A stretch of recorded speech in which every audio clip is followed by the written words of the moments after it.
That's what I'm talking about. Whew, barely got him. Look at that. Hey guys, this is Gene Jensen. And I know in the last couple of videos I've been talking about fall fishing, and I've been talking about going way back in the backs of the creeks, shallow, I mean super shallow, and catching fish. Well, today I'm going to go through the entire process from looking on the map, finding the creek, and going to the back of the creek, trusting yourself, trusting that there's bait fish there, then finding bait fish and catching fish. So sit back, hope you enjoy it. Little one, but a lot of fun.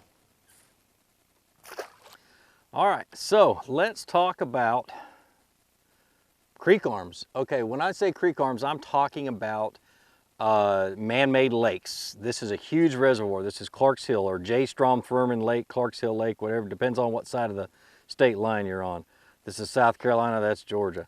But anyway, so here I'm looking for creek arms. Now what creek arms are to us are major arms that come off of the main lake. Here's the main lake, and this is another river that comes in. They call it the Little River, but it can be considered a creek arm. There's a creek arm here.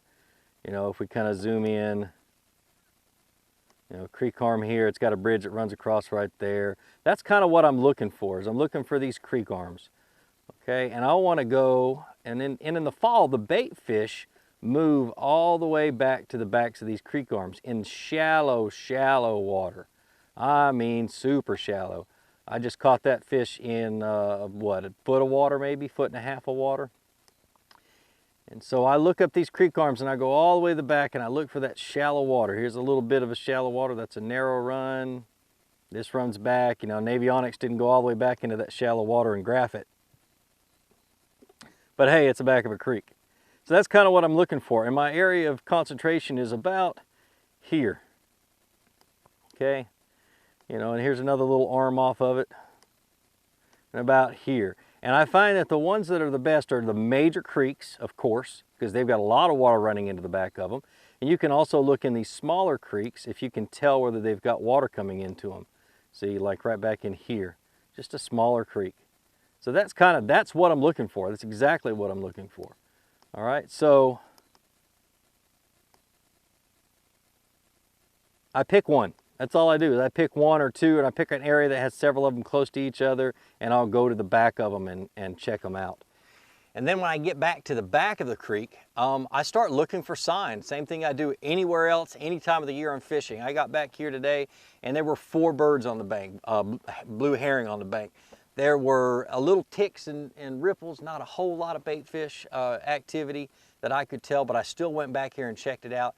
And lo and behold, I'd see a little tick here and a little tick there, and then a fish swirl and another fish swirl, and then it just got, you know, you spend a little time back here, you start seeing more and more stuff.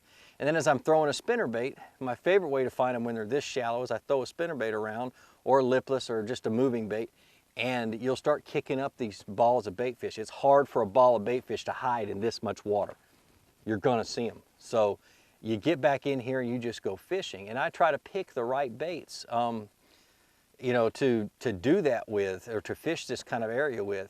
And back here right now we've got muddy water, and you typically, especially in the south in the fall, you get kind of stained and muddy water back in the backs of the creek. So I pick a spinnerbait, a lipless crankbait, a square bill, a wake bait, anything I can run shallow and do it effectively without catching the bottom and bringing the junk that's on the bottom up back with me.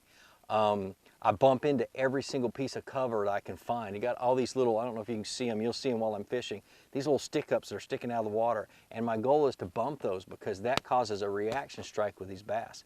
That bass I caught it on the trailer hook on my spinnerbait, barely got it hooked. And so they're not really hitting it hard. And so I'm gonna play around with my baits, try to find something they're hitting hard, and go from there. So sit back, I'm just gonna start fishing and start talking and kind of explain what I'm doing and show you what I'm doing. All right, so a lot of times when you get back to the back of a creek, especially the ones I like to choose that have a lot of shallow water in the back of them, there's huge, huge shallow flats, you know, and sometimes that's an advantage, sometimes that's a disadvantage.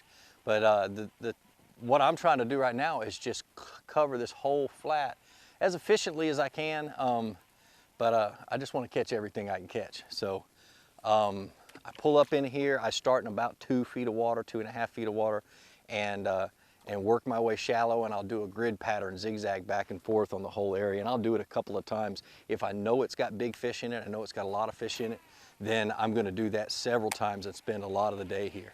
You know, so I'm not gonna waste a whole lot of time running to another creek unless I just am not catching anything on everything I throw at it.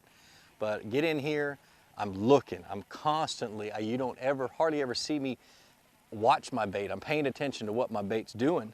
I'm feeling it, you know, I can't see it, so I'm feeling what my bait is doing, but I am constantly looking around and looking for, you know, is there a concentration of activity in one spot on this flat? Is there, where are the bait fish moving to? Are the bait fish moving in, or are they moving out? Or is there a lot of fish in an area? You know, are they scattered? I'm just kind of just trying to figure it all out while I'm fishing. I'm not so much chasing the splashes. I will if they splash close to the boat. I'm trying to keep it in a little grid pattern until I kind of figure out if there's a concentration of fish somewhere. And that's kind of what I do. I mean, that's for me, that's the best way to cover a huge area like this. I mean, this is an acreage of flats. It starts 5 feet deep, a quarter of a mile back there. So, you know, it's a lot of area to cover. Another thing to do is you pay attention to what the water's been doing the last few days. I call I call the dam office here on Clark Hill. I call them every day and get their recording to find out what the water levels are, and I keep track of them in my phone so I know whether the water is rising or falling. You know, I was back here in these bushes the other day catching them on flipping, and they dropped the lake, a foot, you know, 12 inches, 13, 14 inches, and those bushes are no longer effective anymore. There's no water underneath them. There's about this much water. The bass aren't going to get in there, at least the big ones aren't. So what have the bass done? They were in there last week. They've pulled out. They've pulled out here to these drops and these bushes and these little stick-ups, and they're still here, but they've pulled out to safer water, to a little bit deeper water.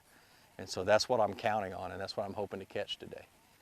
And then one of the first things that I focus on when I get back here, as I'm doing the grid pattern, I tend to put more attention on the shallow water that's closer to the creek channel. There's always going to be a creek channel that runs through the back somewhere.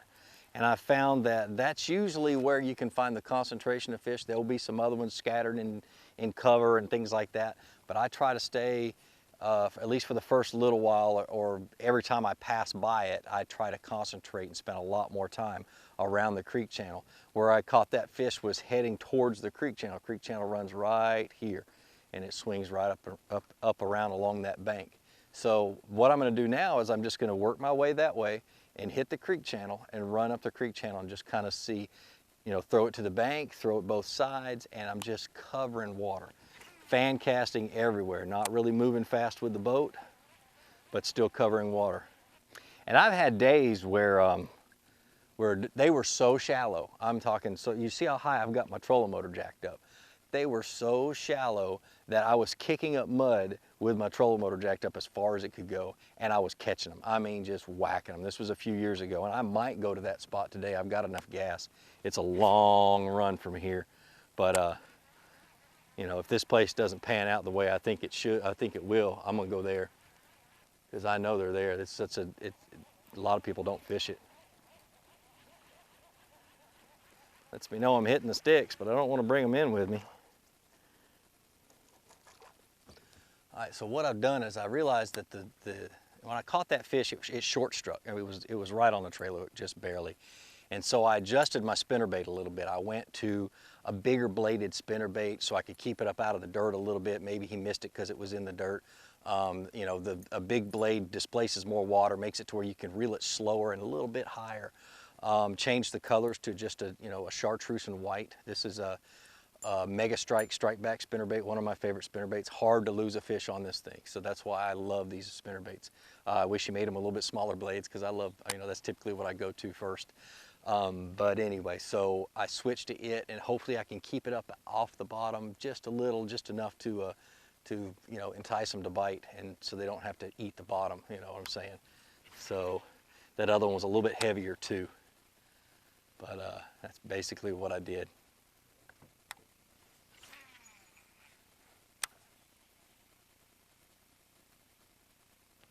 There's one. Ooh, that might be a good one. Yep. Might be a striper. Nope, big largemouth. Right on. Stay down. I don't want to lose you. Stay down. All right, get in the boat. See guys, that is what shallow water in the spring can get you, way back in the backs of the creeks. Big old toads. Whoa, look at that fish. Yes, look at that son of a gun. I'm telling you guys, get back in the backs of the creeks. Ooh, ultra shallow water. He was in maybe 12 inches of water, maybe. And he hammered it. Look at that big old freaking toad. Awesome. Awesome. Well, like I always say, be sure to introduce somebody to fishing. Show them this wonderful, awesome freaking sport that we love.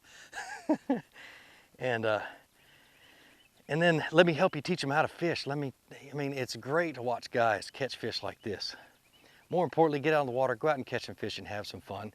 And support my sponsors. I'm gonna put all my sponsors down in the bottom of this video in the description. Support them. You know, it's just, they're making it possible for me to do this. Can't do anything without them. Biospawn, you know, all the other guys. Man, it's just, it's awesome. Well, have a great day and get shallow. Go have some fun.